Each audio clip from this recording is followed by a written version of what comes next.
Olá a todos, tudo bem? Hoje nós vamos fazer um vídeo, né, sobre o galvanômetro. O galvanômetro é um importante instrumento de medida analógico, né, desenvolvido desde os primórdios lá da eletricidade. Ele tem basicamente um ponteiro, uma bobina móvel, um ímã e uma mola. Essa mola, quanto mais o ponteiro flexiona, mais ela é tensionada, ou seja, mais ela faz força, né. É utilizado para a medição de tensões de correntes, tanto contínuo. Também dá para adaptá-los para medir resistências, potência e assim por diante, né? Aqui tem um modelo bem simplificado, né? Então esse ímã, a bobina móvel ali, aquela bobininha que parece cobre, né? E você injeta a tensão nessa bobina através dos polos negativo e positivo ali colocado sobre o ponteiro, né? Essa bobina móvel é como se fosse, a gente vai ver também outra ilustração, né? Como se fosse quase uma bússola, né? Ela está apoiada sobre agulhas e um eixo, né? E o ímã, né, vai fazer com que eu tenha um campo magnético circulando aí. A tensão nos polos negativo e positivo vai tentar fazer com que esse ponteiro flexione o máximo que ele puder. E a mola vai ser uma resistência contrária. Se não tivesse a mola, isso aí seria um motor elétrico, ele ficaria rodando, né? Vários elementos do instrumento que você pode construir com o galvanômetro, né? É o eixo, o ímã, a bobina, a peça polar, o tambor e assim por diante, né? Tem os ajustes, tem a mola. Você pode estar pensando que esse é um instrumento velho, né? Mas é muito utilizado ainda, como a gente vai observar ao longo da nossa disciplina, né? Aqui mais uma ilustração, né? Você tem agora um galvanômetro colocado, né? Só que a escala tem tanto uma parte positiva como uma parte negativa, né? Então aqui eu posso medir tensões positivas e negativas, por exemplo, correntes positivas, correntes negativas, né? Aí depende de como eu trabalho a tensão que eu vou aplicar ali na bobina móvel. Só que aqui eu quero que você observe que a bobina já não está móvel, né? Ela está fixa. E aí agora você tem um segmento de ferro móvel, né? Ou seja, agora quem está se movendo seria como uma parte do ímã. É claro que esse ferro móvel ele pode ser imantado, né? Ou então ele pode medir tensões alternadas em que vai gerar um campo magnético nele, um campo induzido, né? Bom, aqui também outra ilustração de como essa força magnética atua, né? Fazendo com que o ponteiro gire, né? Forças se você chegar a fazer engenharia lá em eletromagnetismo, você vê certinho como é que funciona isso aí, essa tensão induzida, essa força que é induzida, essa força magnética, né? Não vou dizer que é fácil de aprender, mas não é tranquilo, dá de aprender sim. Aqui uma outra ilustração, e o que eu quero ressaltar aqui é que é esse mostrador, né? Repara que o princípio, às vezes, pode ser sempre o mesmo, né? Ou seja, o mesmo galvanômetro e tudo mais, e o mostrador você vai alternando ou calibrando ele conforme a sua necessidade.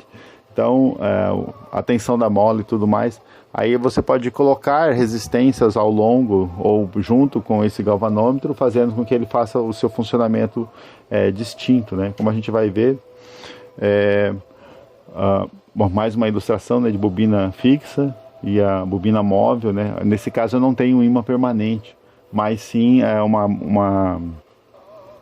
um ímã que eu vou produzir através dessa bobina fixa, né?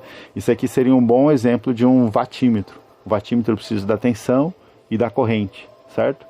Aí, em uma das bobinas, no caso da móvel, eu posso aplicar a tensão e na bobina fixa eu posso aplicar a corrente. Aí eu vou ter a multiplicação desses fatores, vou ter um vatímetro, certo? E aqui está uma ilustração de como eu posso fazer esse galvanômetro, né? Pelo mesmo princípio da bússola, né? Então eu pego lá, ponho uma agulha, posso imantar ela, né? E em volta dela ponho uma bobina e sobre essa bobina aplica uma tensão, no caso ali 2 pilhas, as antigas Rayovac. Bem, aqui nós também temos um instrumento, mas eu quero chamar a atenção para vocês que é um galvanômetro, né, com tensões e correntes, né, muito pequenas, né, 100 milivolts, 3 miliamperes, 3 microamperes, né, tudo em corrente contínua. Quer dizer que eu posso medir positivo e negativo, né? Então esse cara aqui é um galvanômetro praticamente puro, né? Eu posso pegar o voltímetro, então eu vou pegar o galvanômetro. O galvanômetro em si, ele não aguenta uma tensão muito alta sobre ele, são alguns milivolts ali, por isso aquele instrumento anterior que eu mostrei, né, de só 100 milivolts.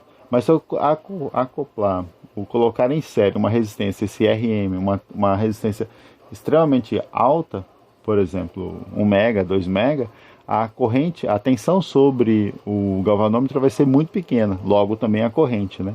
Então o voltímetro, ele basicamente então pega o galvanômetro e coloca em série uma grande resistência, isso pode ser calculado e tudo mais, e você mede a tensão. E aí, como eu falei, lembra lá do mostrador, você pega e ajusta aquele mostrador conforme a sua utilização. O amperímetro é quase isso, só que você vai colocar uma grande resistência, na verdade, uma pequena resistência, de valor bem pequeno, em paralelo com o galvanômetro. Chama a atenção daquele RG que não comentei anteriormente. Aquele RG é a resistência interna do galvanômetro, né? Então você faz essa associação e você consegue medir também a corrente com isso aí. Mas como o galvanômetro não consegue medir uma tensão muito alta, ele também não consegue sozinho, né, aguentar ser atravessado por uma corrente extremamente elevada, né? Ele são pequenas correntes, na casa ali de mili, pico, micro e assim por diante, amperes, né? Então essa RS vai passar por toda ela, basicamente, a corrente principal, né? Se você pensar bem, e aí vai um pouquinho de análise de circuito, né? O galvanômetro aí também é um voltímetro, só que ele está medindo a tensão sobre RS. Vamos entrar em detalhes nisso aí depois em outros episódios aí. Bom, o amperímetro aí tem alguns amperímetros, né? Mostrando aí de painel, né? Então, e repare que ali ele já está colocando ali, né? O quanto ele tem que, se eu quiser 1 ampere, eu vou passar no 0,99 ampere sobre o RS e somente 10 miliampere, né? Ou seja, 0,01 ampere sobre o galvanômetro, né? Beleza. Bom, para que essa discussão, se tudo isso que eu faço com um galvanômetro, eu posso fazer com multímetro digital, inclusive na mesma coisa, né? Bom, o princípio do multímetro, mesmo com aquele monte de escala que ele tem, é muito parecido com o galvanômetro. Inclusive, aquela escala que ele tem, você está, na verdade, trocando essas resistências. Aquelas resistências que estão acopladas ou em série ou em paralela com o galvanômetro, o multímetro faz isso automaticamente. Então, na verdade, os primeiros multímetros analógicos que surgiram, eles eram um monte de resistência que você selecionava eles, certo? No caso de corrente, né, se você um dia abrir, fechar e tudo mais, né, você pode ver que aquele RS, aquele shunt lá, ele está conectado nesse terminal aí de comum, ó, com 20 amperes. Você vai ver uma baita de uma barra, um baita de um fio, né? O dia que você abrir um multímetro aí quebrado, não novo, né? Bom, ele é capaz de medir tensões, correntes e tudo mais, né? Geralmente ligado no comum ali, que está em vermelho. Bom, gente, então isso foi o nosso galvanômetro. O galvanômetro, um importante instrumento utilizado ainda hoje, né? Porque em muitos painéis o pessoal prefere que sejam instrumentos de ponteiro para facilitar a leitura, principalmente leitura longa, né? E não depender tanto de luz e tudo mais, né? Então, é isso. Valeu, até mais.